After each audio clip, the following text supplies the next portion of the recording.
Hi అండి అందరికీ happy women's day. Happy women's day second Saturday రోజే రావాలా అండి? మన కర్మ కాకపోతే లేకపోతే రోజు ఈ పాటికి మనం లంచ్ బాక్సులు కూడా ప్రిపేర్ చేసేసేవాళ్ళం. ఎవరి పాటికి వాళ్ళు క్యారీలు కూడా సర్దేసేవాళ్ళం. ఎవరి పాటికి వాళ్ళు వెళ్ళడానికి రెడీగా ఉండేవాళ్ళు. ఆ తర్వాత మనం హాయిగా స్నానాలు చేసుకొని దేవుడికి పూజ చేసుకొని నలుగురు ఆడవాళ్ళం కలిసి ఆ గుడికి వెళ్ళడము, లేకపోతే ఏదో చిన్న కష్ట సుఖాలు చెప్పుకోవడమో చేసుకుని హ్యాపీగా ఉండేవాళ్ళం. ఈ సెకండ్ సాటర్డే వచ్చిందిగా ఏం చేస్తాం, ఆరోగ్యంగా ఉండాలి కాబట్టి జొన్న కుడుములు చేశానండి. మనం ప్రాణం ఆగిద్దా?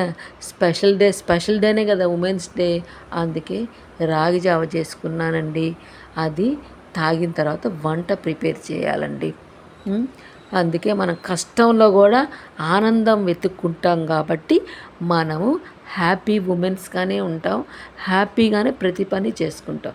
అందరికీ హ్యాపీ ఉమెన్స్ డే అండి. ఈ వీడియో నచ్చితే లైక్, షేర్, సబ్స్క్రైబ్ అండి. Thank you.